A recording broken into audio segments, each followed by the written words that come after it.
Hello, everyone, and namaskar. Today on the Frontlist Media, on the Spotlight session, we are going to talk about the Azadi Ka Amrit Mahotsav, the book, the 75 years of book publishing in India, published by the Federation of Indian Publishers. Frontlist is a news portal that represents the Indian publishing industry. The brand believes in the power of ecosystem. It envelops the creators, publishers, sellers, providers, and readers of the published world. Spotlight is a monthly discussion series that entails and involves some of the panelists who converse together on any integral subject matter that has been prevalent in the publishing space. These sessions aims to disseminate the proper knowledge to the literary ecosystem. Azadi Ka Amrit Mahotsav is an initiative by the government of India to celebrate and commemorate the 75 years of independence and the glorious history of its people, culture, and achievements. This Mahotsav is dedicated to the people of India who have not only been instrumental in bringing India thus far in the evolutionary journey, but also hold within them the power and potential to enable the Prime Minister Narendra Modi's vision of activating India 2.0, fueled by the spirit of Atmanirbhar Bharat. The official journey of Azadi Ka Amrit Mahotsav commenced on 12th March 2021, which started a 75-week countdown to our 75th anniversary of independence and will end post a year on 15th August 2023. For this, today we have an eminent panelist who do not need any kind of introduction, well-renowned people in their respective fields. We have Dr. K. Sreenivasarao, Secretary for the Sahitya Academy, Ministry of Culture, Government of India. Mr. Amish Tripathi, a renowned author from India, Director at the Nehru Centre, London, and the Minister of Culture at Indian High Commission, UK. Mr. Asoke K.Ghosh, who is the President Emeritus for the Federation of Indian Publishers and Chairman and Managing Director for the renowned publishing house, PHI Learning Private Limited, and who is considered to be the father of the Indian publishing. So I'll begin the show with all of you. And my first question would be for Mr. Asoke Ghosh. Where does the Indian book publishing stand today per its history? I think it is right now standing on a good pedestal after 75 years. This year, according to our calculation and Nielsen report, we have published in the just concluded year about 146,000 books in various languages, all Indian languages, including English. And we have already publishing about our market, that is the turnover, that is about 74,600 crores, which is about $9.5 billion, which I think we are going to cross 1 lakh of crores of rupees very shortly. So this is where we stand. We have come a long way from 50 years, 60 years, and now 75 years. So that is what I would say, that there are a large number, about 20,000 publishers are actively publishing in Indian books. So that is also great. And we are marketing our books all over the globe, everywhere, wherever you go, we are selling our books. This is what I want to say. We are on a good platform, good pedestal right now. Great, sir. Good to know that. And I also believe India is the second largest English language book producer in the world. Yes, it is the sixth in the total publishing, but second largest after, I think, USA in English language. Great, sir. Amish, coming to you. FIP has recently published 75 years of book publishing in India. And what contribution will this book make to the advancement of the Indian publishing industry?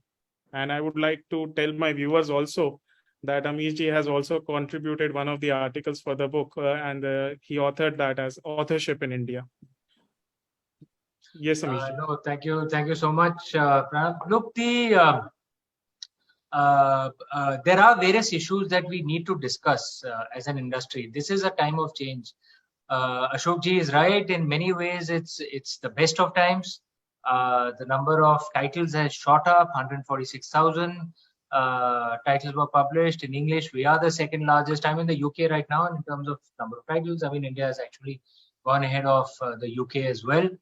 But in some ways, it's also a very difficult time. This is true for publishing in the West as well, because COVID has impacted negatively many of the publishers. In India, GST has hit business, especially in trade publishing, a great deal. And piracy has become an even greater issue on online platforms. So what we need is we need the industry to come together. All these issues can be solved by the industry. If all of us speak in one voice to the government, I'm sure the government will listen to our complaints on how GST is negatively impacting us. There has to be some solution, because the industry cannot bill out GST, but all our inputs has GST. On piracy, with the help of the government, it could help. The French government has helped the publishing industry a great deal in fighting piracy. So if we all can work together, I'm sure we can find solutions for it. And I think this publication of yours will hopefully help in that endeavor.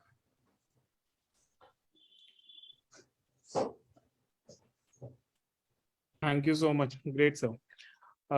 Dr. Rao, Yes. so my question to you would be, if we resonate with the Indian book publishing with 75 years of Azadi Ka Amrit Mahotsav, how much have authors and publishers become liberated to share their thoughts more freely with the masses compared to the past years? See, no, actually, my thing is what actually we should have some publication policy in the country. Any country, they should have a publication policy and pricing policy. These are the basic things which we need. Right now, Ashok sir has told that 1.46 lakhs books, that many publications have come this year or last year. But it is a kind of tentative kind of thing, because we don't have a kind of control over the publication in the country. Because because as per the Parliament Act, each and every publication has to go to particular places which are not being sent by the publishers, because there are many publications, own publications also in the country without ISBN number also. So there is no accountability right now. So that for which we need some kind of publication policy and pricing policy. These are the two things are required to make it more visible in the global market. Because right now, even how many books we publish, sir has told 1.46 lakhs. Where is that list? Right now we don't have a list of 1.46 lakh books list. Okay. So if there is a policy kind, if government is strict about it, with all the publishers make it, so there will be some kind of uniformity as far as publication concerned, as far as the pricing concerned. Pricing, piracy is that is a major issue. And even pricing is also, if you look at our, sometimes I could see that many books comes to me as a complimentary also for our library, for me. And also when I go to selection for the Raja Ram Mohan Roy Library Foundation or the book selection, there I could see sometimes it is 100 pages books, 450 rupees. And 85 pages, it comes 600 rupees sometimes. So there is no, I don't know how it is being priced. So there is no pricing policy. These are the things, like Amish has told, when GST has to be discussed with the government, there at the same time, these are the also things has to be discussed. Of course, this being discussed for many years. Some meetings I also attended in HRD ministry, but so far nothing has worked out, which is required very much, I think.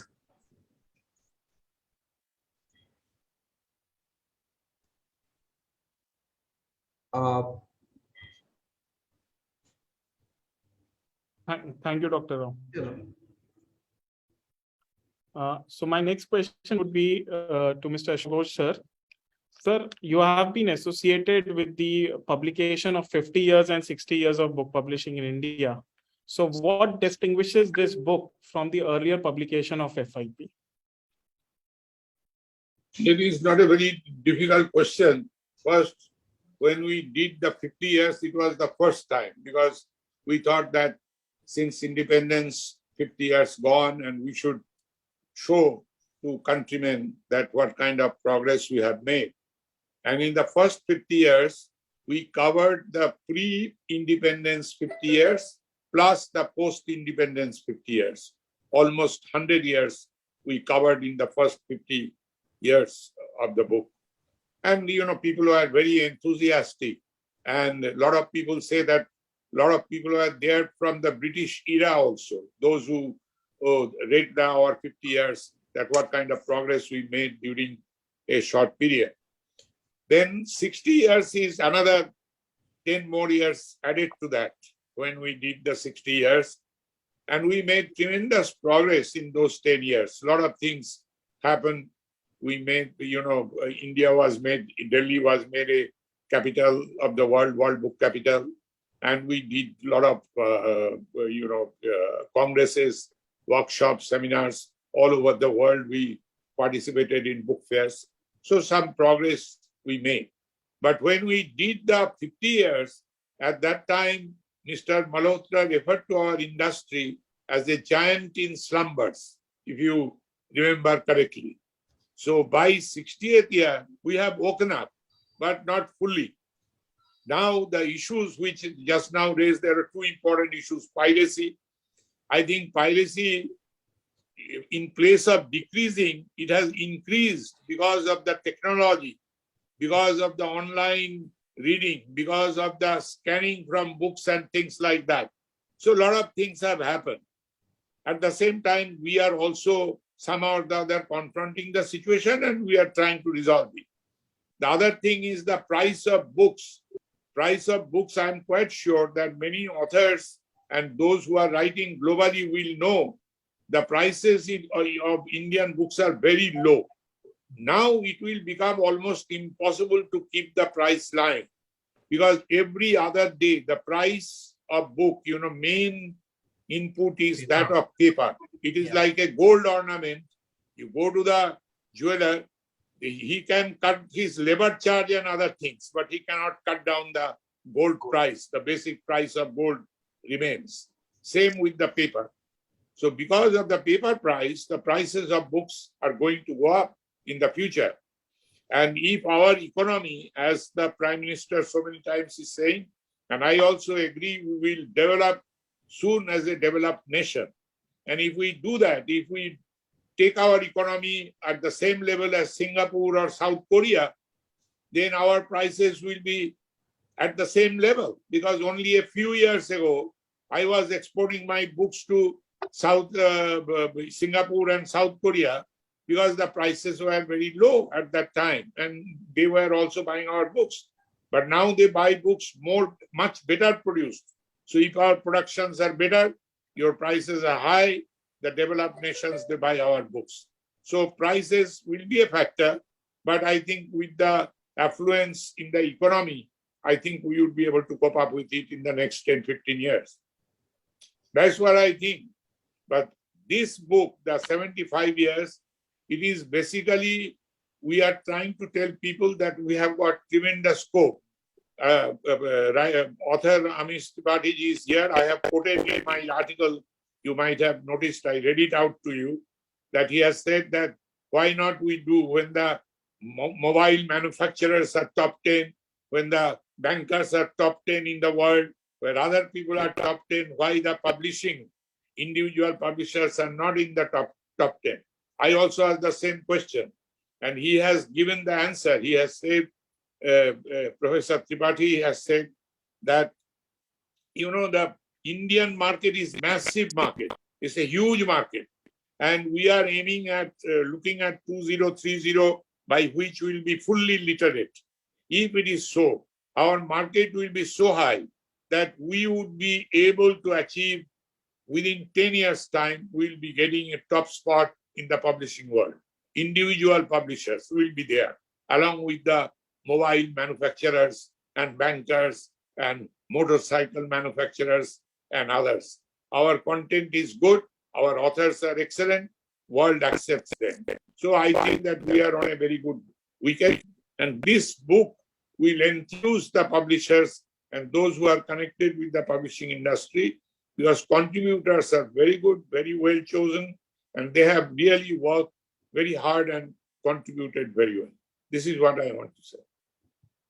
I'm sure everyone is extremely excited about the launch of the book very soon, and let's hope we can have that as early as possible. So I'll move on to Mr. Amish. Mr. Amish, my next question to you would be, are Indian authors on par with the global? And do you believe that debutant Indian authors don't hold as much as significance as debut global authors? Good question, Pranav. And this. I think the best way to answer this is to build on what Ashok ji said. We have a huge market, but because there aren't too many, Indian publishers who are in the top 10, because our price points are not that high. The royalty checks, except to a few, maybe 2 authors, the royalty checks are not so much that an Indian author can become a full-time author. It's very difficult. Most Indian authors will have some other job, which reduces your capability to. And I'm not saying a job out of choice, but a job which actually takes up most of your time and earns most of your money, because they don't earn enough from the book royalty. So therefore, they are not able to devote as much time as they would like to reading, to research, because you can only be a good writer if you're a good reader. You need time to promote the books as well, which becomes difficult for many Indian authors. In terms of creative talent, we are no less than anyone else. And in fact, India is the only pre-Bronze Age culture that is still alive. So our storytelling styles, our storytelling techniques go back right to the dawn of human civilization. Many other cultures cannot claim that deep heritage. And most Indian authors have a market. We start with a market of 1.35 billion people. Our market itself is continental in scale, but because our publishing industry is still not in the top 10, the price points are not high enough, there is still too much piracy. That also doesn't translate into good royalty checks for authors. So that perhaps has an impact. But I agree with Ashok ji, it's a matter of time before that changes. By 2030, we will be fully literate. This year, India's GDP is crossing the GDP of the UK. As we become a wealthier country, we will spend more on entertainment, on education. And I see, and there's no shortage of talent among Indian authors. That's not a problem at all. It's a matter of time before it changes. Well said, sir. So I'll move on to Dr. Rao. Yes. Dr. Rao, translation publishing has allowed all Indian citizens to access regional language works. But on the other hand, translation publishing is less talked about amongst Indians. How do we create an environment where people will start giving translation importance? Yeah, very rightly you said, it is very appropriate for particularly for Indian thing. See, we are a multilingual society, and without translation, we can't move in India. And translation is main core activity in India, I should say, because every Indian is a bilingual, if not a trilingual. Every Indian knows at least 2 or more languages, even a rickshaw puller to anyone. So that is why translation actually is more important. And without translation, India can't move. Until today, we are united, and we will be, and forever. That main because of the translation. When I am talking to you, a kind of invisible chip is going on to translation from my mother tongue to in English or whatever it may be, vice versa. So, but as you rightly said, translators were not given a much importance earlier, but now the time has changed now. Because see, if you see a decade ago, no publisher is giving the name of the translator on the cover jacket. Only inside they used to be translated by. But now they are getting some kind of priority and all. For example, even the institute which I represent, Sahitya Academy, our main core activity is translation. Every year we give awards in particular language, and it will get translated into other 23 languages to make it more India united, for a proper transformation of the culture from Manipuri to Kashmir, Kashmir to Kerala, Kerala to Maharashtra. the novel being published in Malayalam, which will be translated into Manipuri, so that a Manipuri person can read in his own language and know the culture of Kerala. So like that. So translation activity is important and particular, but at the same time, it became a challenge now. If you go back to some 3-4 decades ago, there were a good direct translators available in the country. But right now, there is a scarcity of that. Because of that, earlier, there is a Vishwabharati and BHU, Banaras Hindu University. These are the main universities in the country. Some I am talking about 4 or 5 decades ago. For example, even stalwarts of those times, writers and intellectuals, they are the students of Vishwabharati and BHU. And Vishwabharati, and so they learned Bengali. Gujarati Bola Bhai Patel learned Bengali. Bezwad Gopal Reddy, who became a governor later, he was a fine Telugu writer and scholar. He was a student of Vishwabharati. Even Uma Shankar Joshi was a student of Vishwabharati, and later he became a vice chancellor. So that is why this Tagore, particularly Tagore works, were widely translated throughout the country in 1960s, 70s itself. Directly from Bengali to Malayalam, Bengali to Telugu, Bengali to Marathi, because of that time Vishwabharati and the very important, even Kuvempu, all these people directly translated Bengali to Kannada, Bengali to Telugu.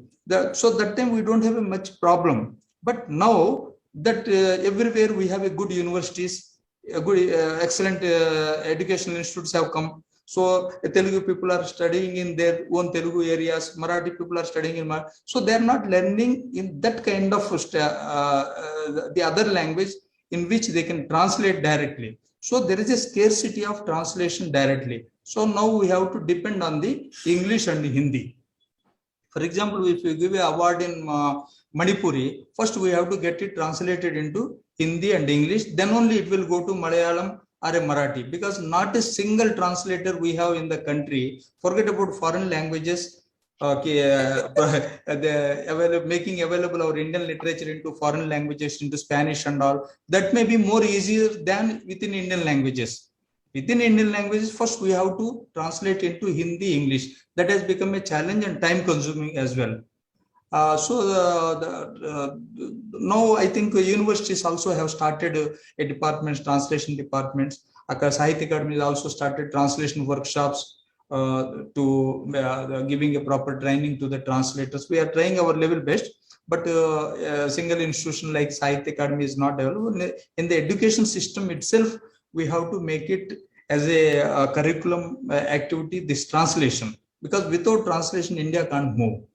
So that is one challenge we are facing right now. But out of our revenue, 60 to 70% of our Sahitya Academy's revenue is from the translation only. That is another gladdening to know. Whatever the revenue we are getting, but 60 to 70% revenue is from the translations only. Great, sir.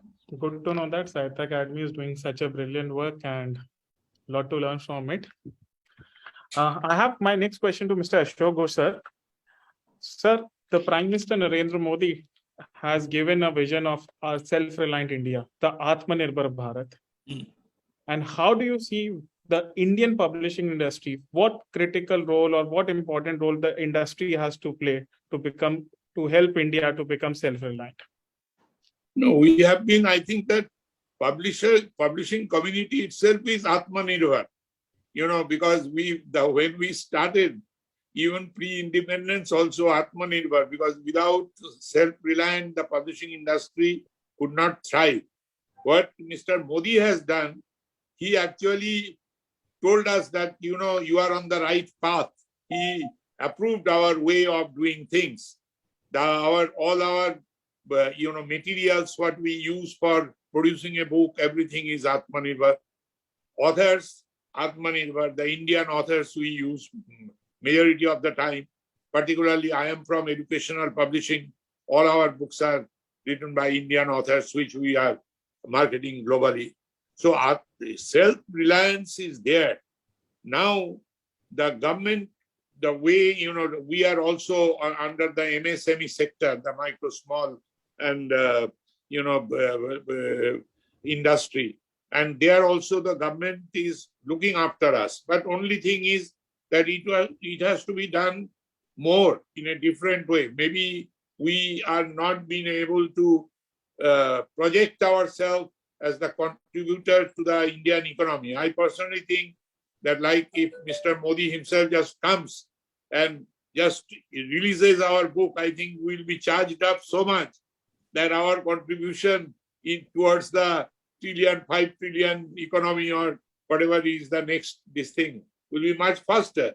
Same is getting us on the developed nation platform.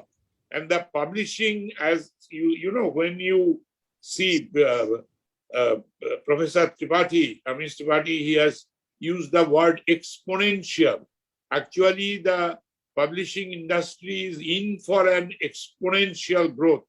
That is what I see, that when 100% literacy will be there and the people would like to belong to a knowledge society where people would like to have their knowledge about their country, about their culture, about their civilization, about their learning, everything, then there will be tremendous exponential growth in the publishing industry. That is the way I think. And I think that that is what I would like to say. Very well said, sir. Very well said. And I do believe that publishing is like a lifeline to whether it's the education system, the way it impacts the culture, the knowledge system. Publishing industry is one which really binds the other industry that way. Mr. Amish, my next question to you is that the Indian publishing industry has been at the forefront even before India became independent through the power of pen, sparking the thought of an independent India amongst the Indians during the British era. Literature played an important role in the Indian freedom struggle movement, like the national song Vande Mataram was first published as a poem in a novel used by the freedom fighters against the British oppression. What role the Indian books, Indian authors, the entire publishing ecosystem is going to play to India becoming a developed country, the vision, the India Act 2047? Very good question. You're right. For much of our history, Indian books, Indian authors have been extremely nationalist, have supported the cause of national integration, of national development, of our freedom. It's not just in Anand Math in Bengali that you referred to, but in all our regional languages, in Marathi, in Hindi, in Tamil, so many, so there are across the country, the publishing industry has played a very, very strong and seminal role in building a national movement. But I think post-independence, among the things that happened is there was a dichotomy. I think the regional language continued to remain strong and nationalist. At times, there was a feeling that the English language publishing got a little too westernized. Some readers had this approach, and maybe that did have an impact for a few decades. But I don't think that is the issue anymore. Even the English language publishing is now deeply aligned to India. Of course, we are a diverse country. All of us have a right to our points of view. We celebrate unity in diversity. But among the key things that always has to be clear is whatever our differences, loyalty to the country has to be above everything else. That we can celebrate our differences, but loyalty to the country, desh sarvopari. And that I think the publishing industry has always been a very, very strong proponent of. Thank you so much. And it's a great response, I must say. And there's a lot the Indian authors and the entire ecosystem has to work together, and unitedly we need to go ahead and achieve a lot for our country. Dr. Rao, my next question to you. Sahitya Academy having the mandate of promoting the Indian culture, not only in India and globally. What are the key initiatives at the Government of India level to promote the Indian culture through books, not only in India, but at the global forefront? Because the government policy really helps us to decide how the Indian authors, especially the debutant authors, what kind of writing flair they should adopt, and on what all subjects does the government expect the more content the literature should come, and it should be disseminated not only at the national level but at the global level. Yeah, you rightly said. See, for last almost 8-9 years, we were trying to get separate funds for promoting Indian literature abroad. Yeah, that scheme name itself called as Indian literature abroad.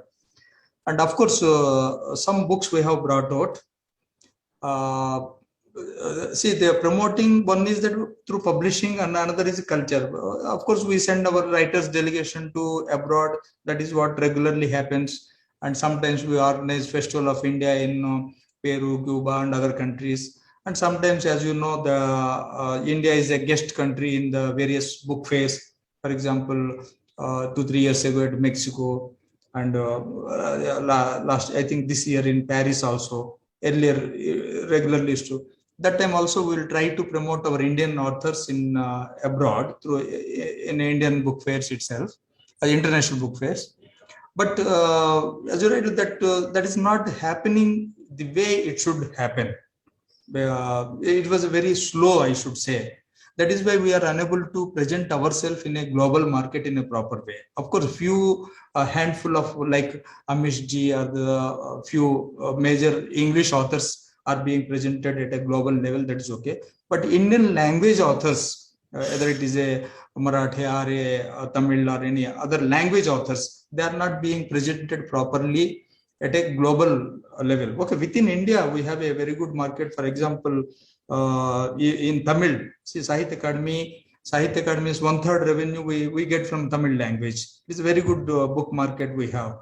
As soon as we declared the award last year, before last year, M is author, and immediately within a month, 10,000 copies of his award-winning book got sold out in a Chennai book fair. So it happens in certain languages, Indian book, but at the same time, the same author we should present before the global. That is more important. But Honorable Prime Minister of India, when he visited Bishkek 3 years ago in 2019 in SCO summit, he said that we will publish 10, at least to begin with 10 modern Indian classics. We will translate into SCO country languages, that means Russian and Chinese. So accordingly, we have made use of this pandemic. So our scholars completely, they concentrated on the translation activity. And we have published 10 books in 2021, 10 modern Indian classics into Chinese language as well as Russian language. And it was a very good project, and we have fulfilled the PM's commitment, and timely we delivered. Because 2021, our India was the chairman for the SCO countries. So that time PM has announced through and the Vice President of India has released virtually. So that happened. But the way, not necessarily that 1.46 lakhs books to be presented, but at least some major authors of Indian languages to be translated into UN languages, that the 6 major languages what our United Nations have recognized, the Spanish, Russian, and other the Arabic and those languages. We should translate major Indian authors into those languages. Then only we can pick up the market, because in Spanish there is very good readership is there. See, some 5-6 years ago, when in Havana, India was a guest country, immediately we got it to 10 modern Indian classics into Spanish language. But so far we couldn't find out any publisher to publish those 10 books. We spent near about some 40-50 lakhs rupees for translation. And particularly we got it translated from the native Spanish scholars. So that is a direct translation. And we have appointed one project in charge, who is Dr. Shama Prasad Ganguly, is called as almost like a grandfather of Spanish in India. So he supervised. Those 10 books have come very well, but we are finding difficult to get a publisher of those 10 books. So it is also there. So for which government has to come forward a little bit faster than what they are now.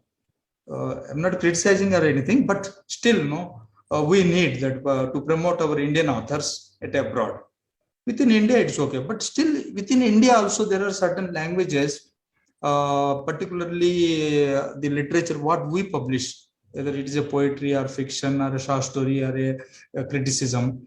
Not much readership also in certain languages like Dogri or Sindhi. Sindhi is almost Arabic script is vanishing slowly. Now this younger generation is started reading only Devanagari script.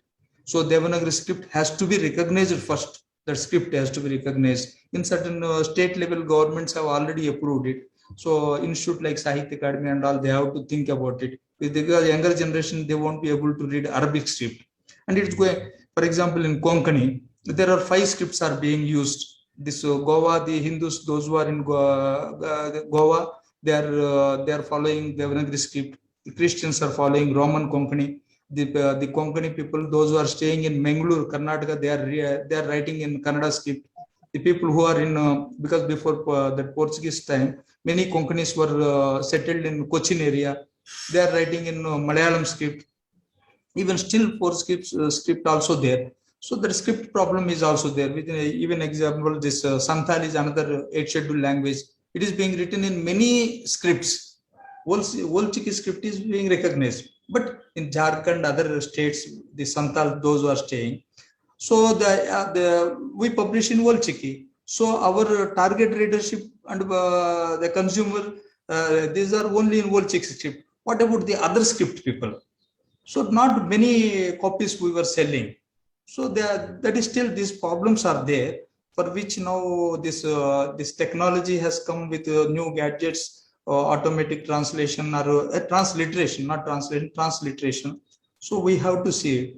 So that is one problem we are facing even within the country and outside also. So I can say there was slow and steady progress, but a long way to go ahead. Yeah, exactly. Okay. So I have one last question for Mr. Amish. Ji. Mr. Amish, the pen is mightier than the sword. This adage has been with us long before Indian independence. Authors were penalized for their works earlier and still face backlash from people. The recent attack on our author Salman Rushdie has proven the same and raised the questions and about the voice of authors. Your thoughts on this?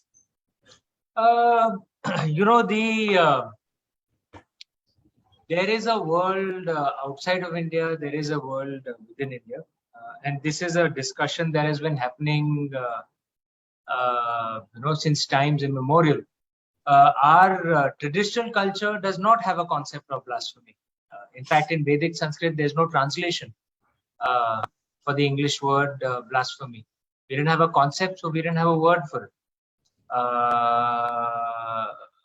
Our ancestors celebrated freedom of thought, which is why our ancestors were always among the greatest intellectuals, the greatest thinkers, the greatest scientists, the greatest navigators, the greatest seafarers. Knowledge requires a scientific attitude. A scientific attitude needs a spirit of questioning. There are some cultures which do have a concept of blasphemy. And you'll find that those cultures find it very difficult to keep a scientific temper running. And which is why you'll find very few scientific achievements come from those cultures. This is a debate that has been happening across the world for the last 2000 years. When the West was able to get over its violent suppression of blasphemy, that is when they emerged as successful, scientific, and modern. It is in the selfish interest of most cultures to celebrate a scientific and questioning spirit. Let's see how the debate pans out. There are some cultures that are comfortable with it. There are some cultures that are not comfortable with questioning. Let's see how the debate pans out. Well said, sir. So I have a last question to all of you and would like to have remarks with all from all the 3 panelists. And I'll start with Mr. Asoke Ghosh, sir. Sir, the publishing industry has been instrumental in nation building for decades. The sector facilitates disseminating and the sharing of information, knowledge, and ideas. Publishing industry is considered to be the lifeline of the education system. It drives the economies both nationally and internationally. Publishing industry seems to be an engine of progress and innovation. Where do you see currently the Indian publishing industry as of now? And what do you see the target for the next 10 to 25 years, the Indian publishing industry at 2047? The closing remarks from all of you. I'll start with you, sir.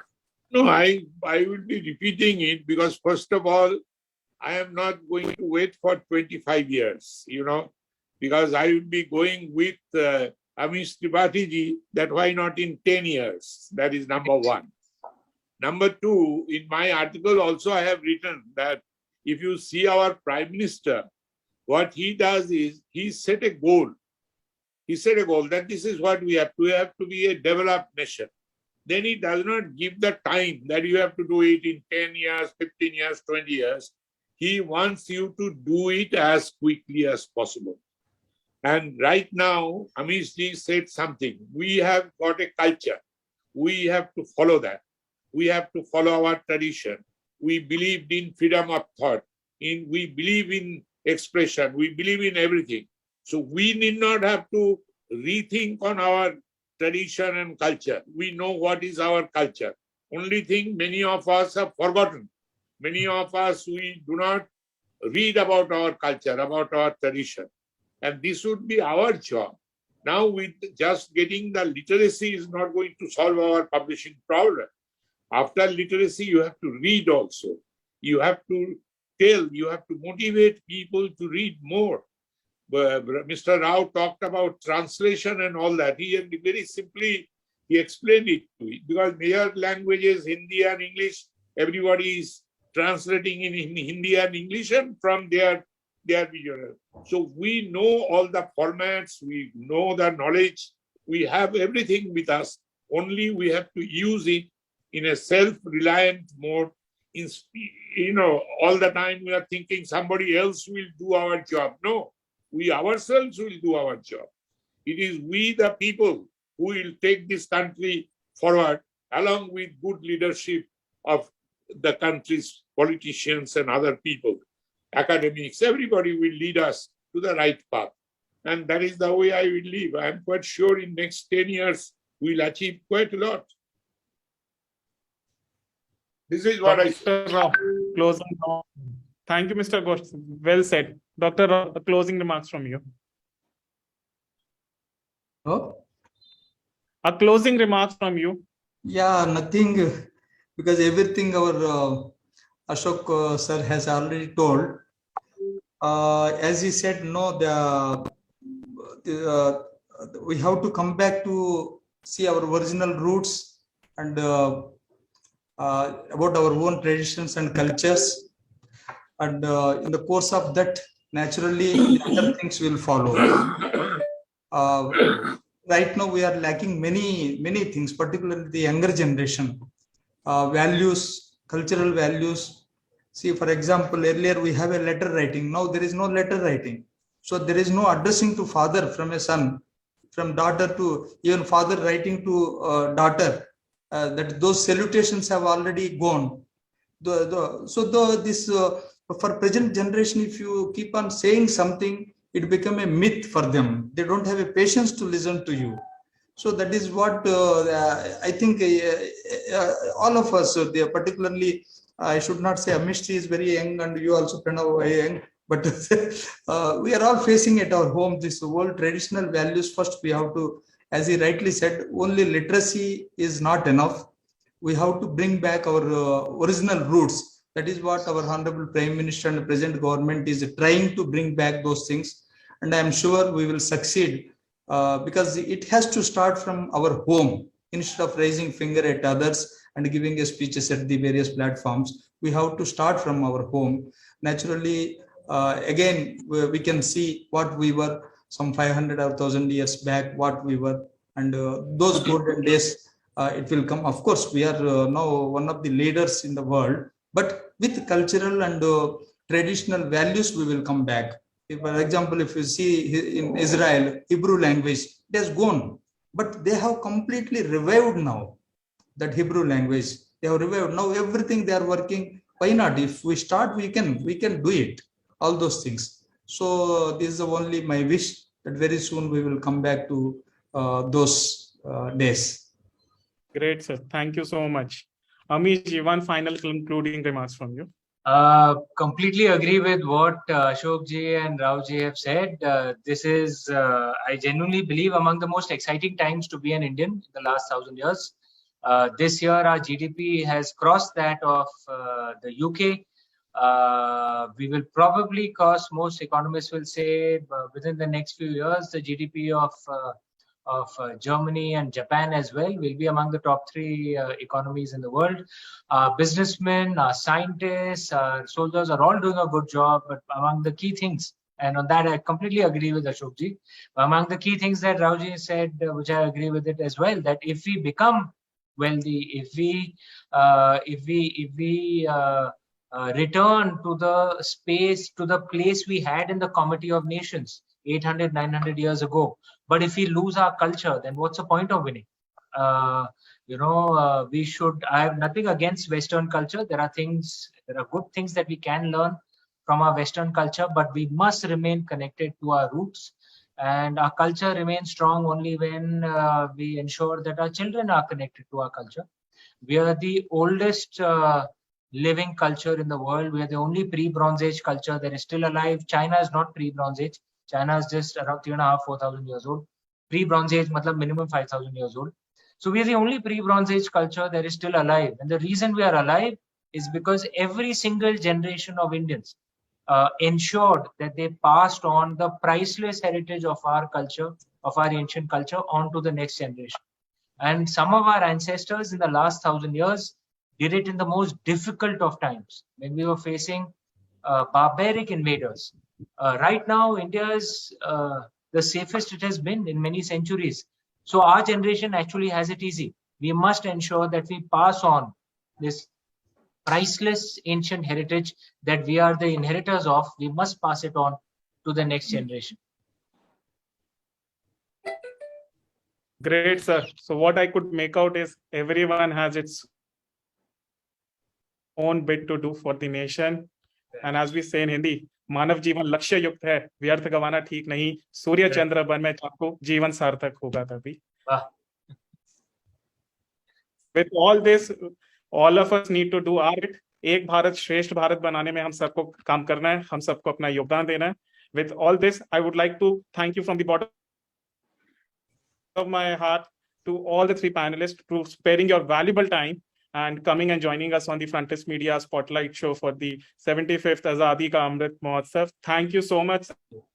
Thank you, Pranav. Thank you so much.